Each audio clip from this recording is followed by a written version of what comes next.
Welcome back to Telltale Books. I'm Greg, and I'm continuing my James Tiptree Jr. series in this video with the 16th work on my list, published in June of 1971. It's only a short story. It's titled And So On and So On. It was titled in Phantasmicon 6 in June 1971. Not sure what that is. It might have been a program book for a science fiction convention. It might have been just a fanzine. It might have been a prozine, but I don't think so. Anyway, I don't have a copy of that. My copy of this story comes from an Arkham House edition of Tiptree. Her Smoke Rose Up Forever, part of my Arkham House collection that I'm building. Great book, nice hardcover, coming from an excellent publisher. Love the size of these. I think this is the size of this book is what they call octavo, or at least it's close to octavo anyway. I think it is octavo. This is it's not as small as a paperback. It is a hardcover. It is bigger, but it's not as big as a lot of today's books, like Service Model. I mean, there's not a huge difference there. Um, Good Omens is a better example. You can and you can see the size difference in the books. And Good Omens is the typical size you're going to get from an American publisher today in a hardcover book. I like the size of this. It's more the size that you used to get for many, many years. If you get a first edition H.G. Wells, it'll be about this size. And it's big enough that the pages are roomy. Type can be a little larger, the margins can be a little larger, but it's not so big that it's difficult to carry around. I mean, it becomes a problem with huge books like War and Peace or a Brandon Sanderson book, but with something like this, it's the perfect size, in my opinion. And by the way, ever since I was young, ever since I really started reading, I've loved Dover books. Even their paperbacks were trade paperbacks, and they used acid-free paper and really quality binding. These books didn't fall apart. They took a lot of abuse. They didn't fall apart, and they weren't expensive. You know, as a kid, as a teenager, I could afford Dover books, and I first came across Dover books in public library. A lot of libraries had Dover books because they had a lot of classic novels in print in hardcover, which other publishers at that time in the 1960s, 1970s weren't doing. Well, Dover Books has just launched a new line of hardcover books. And again, note the size of this against Her Smoke Grows Up Forever. It's a little smaller than Her Smoke Grows Up Forever. It's a good size, not too large, not too small. It's just right.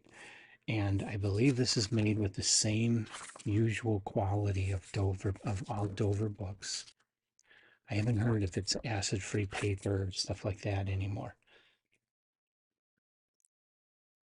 That sort of thing is expensive to keep up. So in a line where you want to sell it at a lower price point, it's hard to get acid-free paper and pH balance glues and stuff like that, because those are more expensive. It doesn't say anything here about it, but it is printed in the United States of America, and they have to launch it. It's the new Dover bookshelf.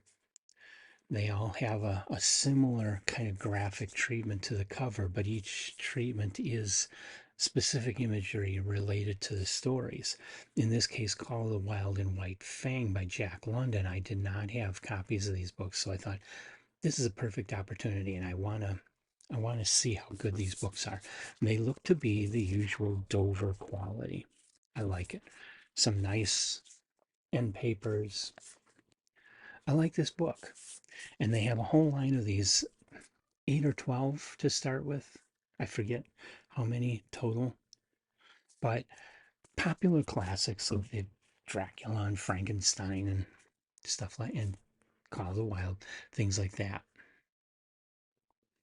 So I just wanted to mention that because I'm kind of excited that one of my favorite publishers is coming back with a line of hardcover classic books again, and they look really nice. I mean, if I would have been the art director, I would have done more of an illustrative cover because I like this sort of thing a lot better. But I those are attractive covers. They're very attractive books. So back to the Tiptree.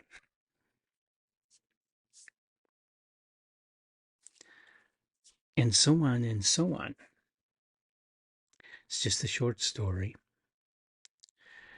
And the basic synopsis is that you're on a spaceship making a jump, I think through hyperspace or some other kind of warp space over to the other side of the galaxy, and you have a wide variety of alien beings on board. It's a passenger ship taking a routine flight across the galaxy. And the beings on the ship start a conversation about how the galaxy has been conquered. There's, that's no longer a frontier of exploration anymore. And the question is raised then, what frontiers are left for man's mind to explore? And the answer comes back, of course, that the last frontier for us to explore is inside ourselves, someplace that we really haven't explored too much, really don't know much about, and needs us to start exploring and start understanding a lot better. That's kind of the whole point of the story. It's a very interesting discussion, intriguing ideas, kind of an obvious conclusion, but still one which is relevant, still a relevant philosophy. And that's kind of what this story is. It's just a little snippet of philosophy about science fiction, about exploration, about the future and what it holds for us. So it's a very short story. It's I wouldn't classify it quite as flash fiction. It's a little longer than that, but it's not much longer than what would be called flash fiction today. So it's really quite good. Not a great story, but a very good story, a thought-provoking story. And I recommend it to anybody who is a fan of Tiptree, of course, anybody who is a fan of science fiction, anybody who is a fan of Star Trek and the Final Frontier, and all that kind of stuff. Anybody who is interested in the future of exploration, the future of science, this is a very interesting little discussion. And that's really all I can say about it. It's an enjoyable story. Have you ever read? And so on and so on. Leave your comments in the comments section about that or about Tiptree in 1971 if you have any stories. And come on back for more. That story was